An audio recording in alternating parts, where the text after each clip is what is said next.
Okay, let's tie a beadhead Prince. This is obviously one of the most popular flies of all time, and I'm going to tie it in probably the most popular size of all time. This is going to be a size 14, and I've got this on a Tiemco 5262. That's a 2 extra long, 2 extra heavy nymph hook. And in the case of this 14, I've got a 7/64 gold tungsten bead on there. I'm going to take some 15 thousandths lead wire,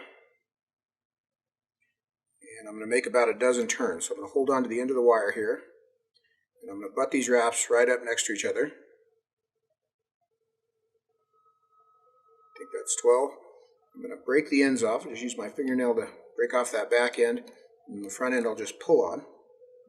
And then one of the things you notice with beadhead flies is that bead is not centered. So I'm going to slide that bead up, and I'm going to push the lead into the back of it. And what that lead does is helps to center the bead and fills the void in the back of the bead. For the thread, I'm going to use some 14-aught Vivus, and I'm going to use red. And the red shows up nicely on the camera, but it also makes a nice little hot spot at the front of the fly. So you could of course use black. That's the standard issue stuff, but this will be like a kind of red-headed Prince. And I'm going to start this thread just behind the lead and trim my tag end out. Now, I should mention that you can use 8-aught unit thread just as easily. It will work fine. 14-aught Vivus is about the same size. The Vivus does seem to lay just a bit flatter. But what I'm going to do here is I'm going to build a little nub of thread. My thread's starting to spread out there, so I'm going to get them corded back up. A little taper of thread, a thread dam, from the bare hook shank up to the diameter of the lead wire. And then I'll come forward over the lead and come back over it. And I'm not really trying to cover it here. I'm just trying to smooth that base off a bit. I'll come all the way back to the bend. Once I'm there, I'm ready to tie the tails in. In this case, the tails are going to be brown goose biots. So what I'm going to do here is I'm going to take this stick of biots and I'm going to grab the first two at the bottom.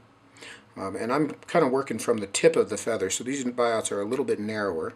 I'm going to pull two off and transfer them. You can see that they're both curved down. So rather than fumble with these to try to get them opposed, the easiest way to do this is simply take your hand and turn it over and grab the near one, and then turn your hand back over and place them back to back so that they're curving apart and opposed.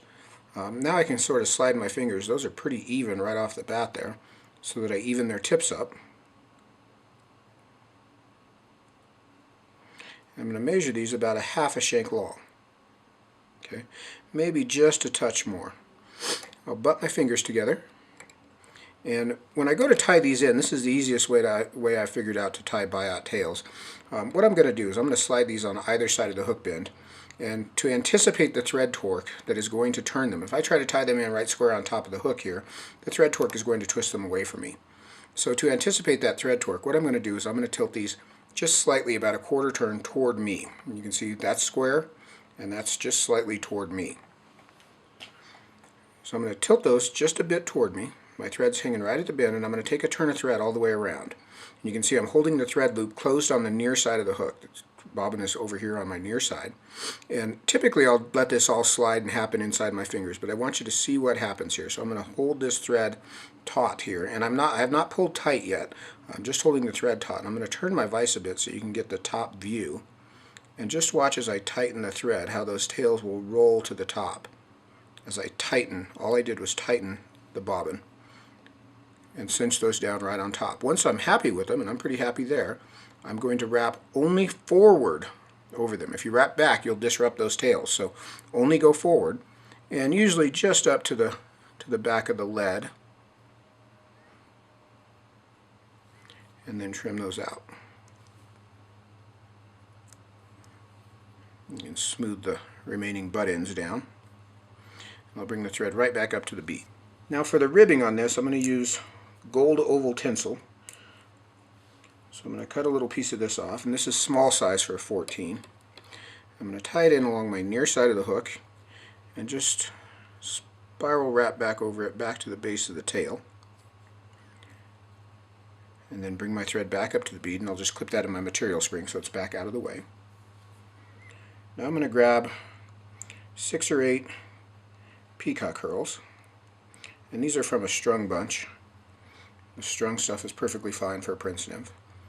And I've got, just for the record, I've got 7, so 6 or 8 was pretty accurate.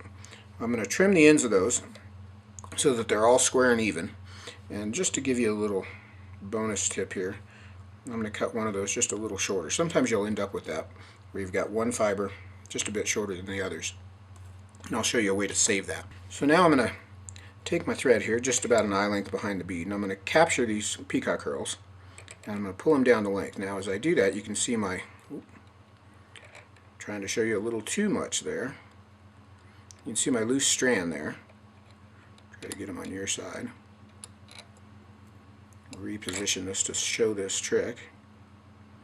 There we go. So when I pull that down to length, you can see I missed that short fiber there on your side. All I'm going to do is just buckle that back forward and catch it with another turn.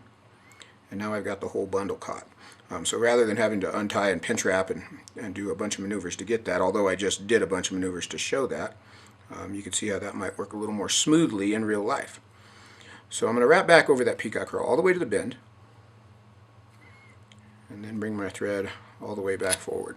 Now this is not a bad spot to add a little bit of zap-a-gap.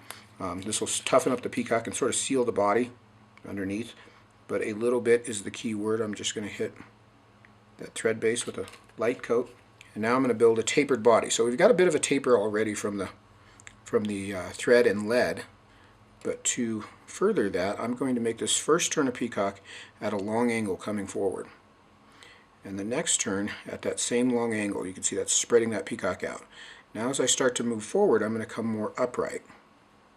And I'll get a little bit more overlap out of that peacock as I come up to the bead. And I want to come right and snug right up to the bead, and then cinch that down tight with several good tight wraps of thread and trim those butt ends out. So we've got a nice tapered, juicy peacock body.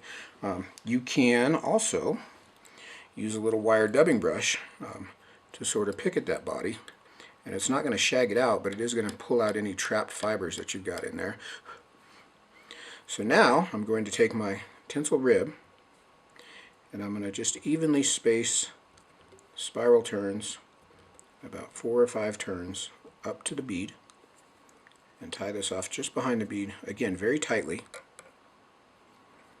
and trim that out. With that faceted tinsel, it gets very bright very fast. You can see how bright that stuff got. Because it does that, I like to go a little bit sparser on the ribbing. Now I'm going to pick out a hen neck feather, and I want a feather that's about 1.5 hook gaps. I think this one will work.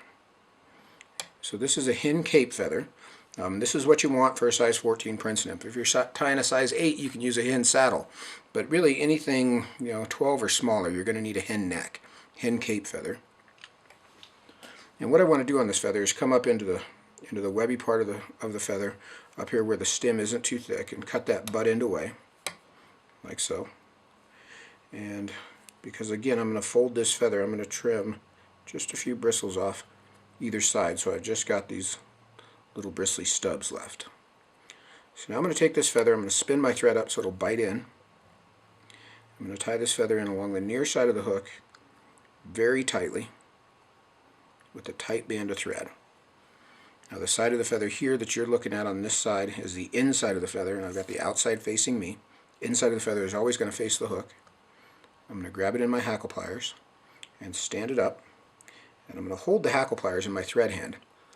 I'll wet my thumb and index finger of my material hand, and I'm going to just make a O around the feather. And the feather is actually not touching my fingers yet. I'm going to slide the feather forward through my fingers so that I can stroke those fibers back. You can kind of see here as I bend this feather downward that those fibers will fold to one side of the stem. And that's what's meant by a wet fly style folded collar. And I like to do that on any soft hackle feather, whether it's on a little Prince Nymph or a big streamer. Even on woolly buggers I do that same move. So now I'm going to just clean up that bottom edge a little bit. And you can see I kind of hold that back as I start to make the first turn. And I'm just going to make a couple here. So I'm going to make one turn right in front of the other. You can see I didn't have to fold the whole feather. I get about 2 turns on there. Then I'm going to come up and tie that off just right behind the bead. And again, a couple nice tight turns there to do that. You want to make sure that your thread wraps are straight up and down so that you don't trap any of the fibers. You can see our hackle is still standing fairly upright. We've got a larger arbor with that lead wire underneath there, so it's not going to sweep down as well as it would on a skinnier bodied fly. But here's how we're going to sweep that back. I'm going to take my thumb and index finger, my thread hand, and push from the front of the hook and just kind of sweep all that hackle back, and then I'll hold it in place with the other hand. So what I'm trying to do is get all of it in my fingertips, like so. And I'm just going to make a few turns of thread here to sort of anchor this in place. And you can see with this red thread it'll show up nicely, that little narrow band that I've created to hold that hackle swept back, like so. Now the final piece is the horns on top, and everybody asks me what these imitate. I have no idea, but they're on a Prince Nymph, and I've tied 9 million of them, and that's just how it is. So I'm going to grab 2 of these off the base of a feather, and I like the base because these biots are a little bit wider. And I'm going to tie these in curved down. You can absolutely tie them in curve up if you like. I usually tie my hot wire princes with them curve up and my regular princes with them curved down just out of habit. But what I want to do is I want to cross those so that the intersection here will line up with the thread band right behind the bead. And the tips will be even with the end of the body. So these are, right now, a little long. So I'm going to shorten that angle a bit until I get them lined up just about right there.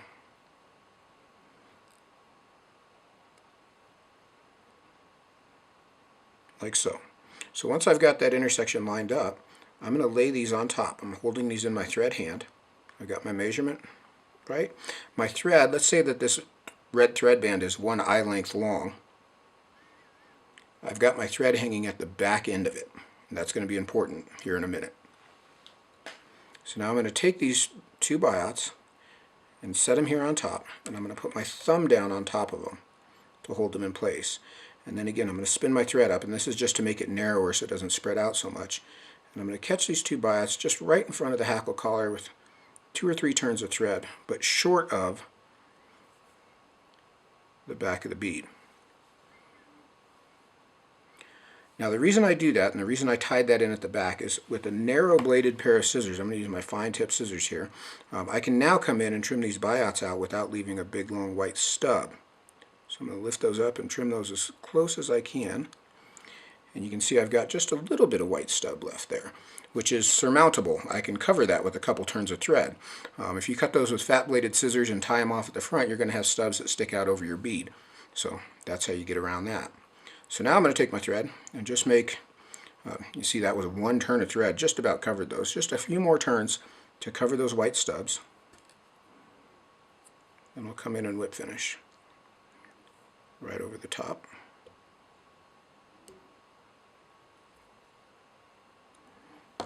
Trim my thread out. I'll kind of sweep that collar back.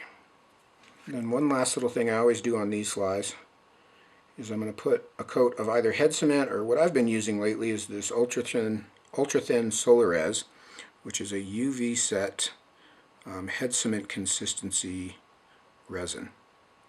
It's very, very thin. It's got this tiny little brush, makes it very easy to apply, and it sinks down into the thread. It really locks things in. It also makes a nice glossy finish. So I'll coat that thread head all the way around and cook that with my light just for a few seconds. It doesn't take long. You can see we've got a nice shiny head on there. You can see I've got, oh, you could see it, there you go. On this single fiber here, I've got some of that Solares. It comes off once it's cooked. It comes off very easily. Just run your fingers down it. It comes right off. Much nicer than head cement. Again, I'll kind of pinch everything back, sweep that hackle collar back a bit, and that is our finished Prince Nymph. Tail should be up on top of the hook. We're looking pretty good there. About a 1/2 shank long. Hackle's about 1.5 hook gaps.